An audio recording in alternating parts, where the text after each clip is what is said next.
Nice. Okay, it was amazing speaking with all of you, but now I believe it's moment for Q&A. So if there are any question, oh wow, amazing! I'm so happy about that. Shall I bring the microphone? Yeah, I will. Okay, starting for the first. Hi, thank you so much, everyone, for being here today. I come from film school, so shorts were so important. That's how we learned how to create story in a shorter form, and it's a different animal as a feature. My question to you is... Me? How do I... Alex. Say it again? Alex. Alex. What are you looking for in a short that you want to invest in, and are you fully funding a short, or are you looking for co-productions or something like that? Okay, we have a film selection committee that is working every day. They're averagely watching, 5 people are watching short films that are coming from everywhere in the world. So we at least each short film that arrives to WeShort has like 10 eyes on it. And then we rate them and we give the opportunity to receive the license agreement. We are generally looking for good short films that have a good story, good acting, and good photography and good aesthetic. But we are also giving a shot to all the short films that maybe can have an opportunity, but in a very specific way. Like from the film schools, we will create a playlist for short film students. So it's important to give the audience also the education about what they are watching and what to expect. So for the second part of the question, Caramelle, we get financed, and we're gonna be doing that for a while, at least until the company has the force to fully finance the short film. Yes.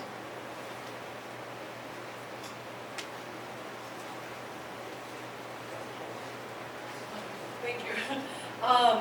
So with your experience with so many short films, I mean, you said it was like 11,000 submissions or something like that for Sundance. What's some of the key factors to like a successful short film, and what do you feel like sets aside a successful short film that you choose? Because there's only a select few that make it to the festival out of 11,000. I mean, I think when you hear that number, it's pretty daunting, but I think a lot of it is, people send us a lot of, oh, you're going to record this on your phone too? Okay, so I'm not going to sound smart. We get so many that are not quite films. We don't really have a music video section, so there's a lot of that.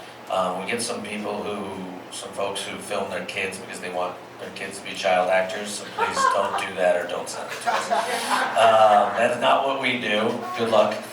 But I think, you know, what stands out, we watch it like, it comes in on our website. I don't read anything, just the way you go into a theater, like you, Shorts Program 6, you have a lot of faith in us, thank you. You just want to go and see a bunch of shorts. You're not reading every log line, that's how I watch it. I don't know if it's a fiction, I don't know if it's documentary, I don't know if it's animation. I don't know if it's from another part of the world, if I'm supposed to laugh or cry. I want to have just that honest experience when we hit play. And then we're just a viewer like anybody else. So I think if you make a film that you believe in yourself, that makes all of it good. And, you know, it would be much easier if there was an agenda, just like, you know, person falls down, okay, good, we got that. And it's a comedy, oh, thank God, you know, drama with trying to save a baby, all right, and now we have one of those, and we just don't. It's just like, who knows what comes in every year. So it's really, it's hard, it's really what you believe in, and if you make it, and it's a story you know, what's in your backyard, what can you tell somebody, and in a minute you know every single thing about that world, that's going to be a film. And it's up to you what kind of genre it is or how long it is. And we respond to that just as a viewer. I think a lot of the shorts we see are good but too long. So it's like a great idea, but like, look, it's a 10-minute idea and you really want to over-explain stuff. We see a lot of things that are 20 minutes and it feels like it goes on too long. That's the majority of things that go out. So when you get down to it, I would say there's about 1,000 really strong short films every year. which is still incredibly difficult for us. And that's why there's 11 of us that are all different ages and backgrounds and diversities. And we come to it with like, okay, I saw this film. I think I've seen this kind of a style a million times, but what does Emmanuel think? What does Saida think? What does Irene think? And then they come back with like, oh, all right, I was hoping you would love it, and that makes me like it more because I've seen a lot of films and I've seen it 20 times, but you still love it? Okay, good. I'm just being the jaded dude in the room, and I trust the rest of our team. So it's a little squirrely. There's not an easy way to explain it. On the other end of it, you know, before I worked at Sundance, it seemed like a monolith as well. And it's just like, I just gotta make what I know and make what is easy to make. Don't make it harder than it is. Like if you want to make something that's going to cost a lot of money, you might have to do something else first and build yourself up to that. I think a lot of people overreach. I think a lot of folks make something too long because you're worried about how people will like it. And I think people try to do what doesn't really speak to them because they think it'll be good. So, you know, do what's easy to make, do what you really believe in, and I think that's what's going to speak to us and other film festivals as well. Was that helpful? Yeah. Okay. Thank you.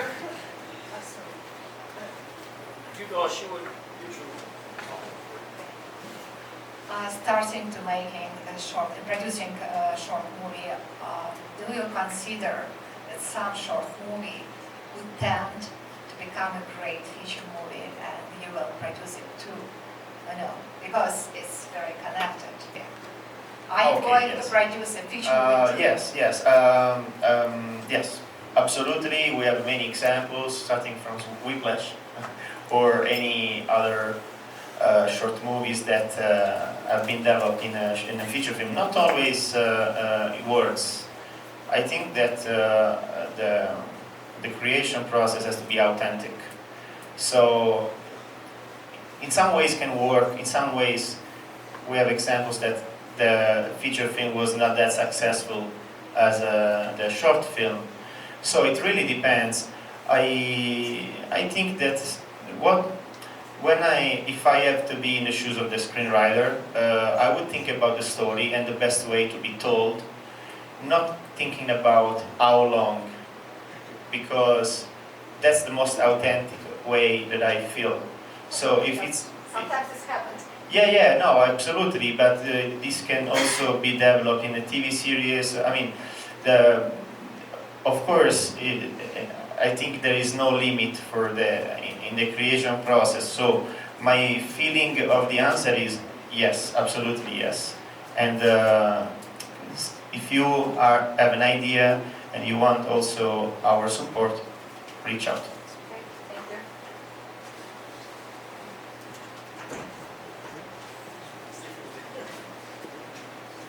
Yes, just speaking to diversity and inclusion and how you will be addressing that with the content selection moving forward.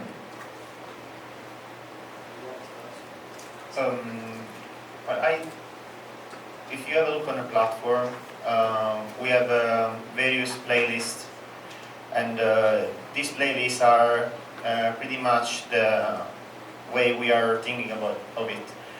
We have African short films. We are going to open a playlist for Iranian short films. So we thought about the geography, but also there are in some ways that we can I think that diversity can be delivered in many different ways and not always scream like we are doing something for diversity. I like the idea to work as a diversity-minded, but silently, giving just the birth to actions that can help people. I mean, this is like part of our principles. I mean, having an LGBT playlist on WeShort is one of our intentions, but I think that it's not that the only way to approach and just work towards this, towards diversity. And we're just to give you another information, we're going to launch very soon a woman filmmaker short film playlist. And so different cultures and it's important to express this with actions, not only by words. My question is, as an independent filmmaker, the roadblock for me is licensing music, and so it's easy to license for the film festivals, but when you're talking about distribution and you have to get rights in perpetuity, it's really expensive. What is like the average investment in a short film? Well, we dealt with this many times. Okay. So the first people to speak is Sabino. Well, of course, it's very hard because we have to face with and deal with different culture and different requests. So we have drafted a draft license agreement that we send to all our counterparts. I think that from an economical basis, I don't know which is the average. Alessandro. Do you have an idea? Because we have two different options. We can negotiate a revenue share fee, or we can have a fixed fee. It's upon request. It's depending on the kind of short film we have, on the feedback we receive from our committee, because there are some short films that we want necessarily on the platform, so we are disposed to invest more money, and there are some others which are nice, but where we propose just revenue sharing. Well, sometimes happens that you have a short film with, for example, I'll give you just this example, is incredible. There was a short film with the soundtrack of Thriller, Michael Jackson. So, the producer said that was supposed to be on our charge because he had the rights expired. So I would love to have that short film, but it would be so expensive for us to sign that license agreement. So I would say it depends which music you are choosing, and I just suggest to extend the rights for the music also for the online when you sign the agreement for the music, or even better, we have an example of a short film on WeShort. They have this original score. They create the music, original music for the short film. So that was one way to be going marketing the short film. So creating a culture around a movie or around a short film is part of the marketing. So if I have an original music for my short film, that can be a cost at the beginning, but that can become an asset for the producer that can own the rights if he pays their songwriter at the beginning. I think that there are so many songwriters out there, so many composers that would love to give the music to your short film, and that can be a good compromise, because you can generally talk to them and make a win-win agreement that can give you also the opportunity to scale this short film online. It's a period piece, so that the music is from the 80s, and it's important to the story of the film. I would suggest, if it's too expensive and you necessarily don't want that specific song, find something similar. We had the same problem with we are going to produce like a spot, like a video for promoting WeShort, and I feel particularly that I want that song, but that song is so expensive. So we're going to find a song that gives the same vibe, but can be cheaper. But it's always a balance. But if you particularly want that song, I think that you need someone that can be with you to deal the best agreement. Okay, we have the last question, I will say, but first of all, I will tell you this because it's really important.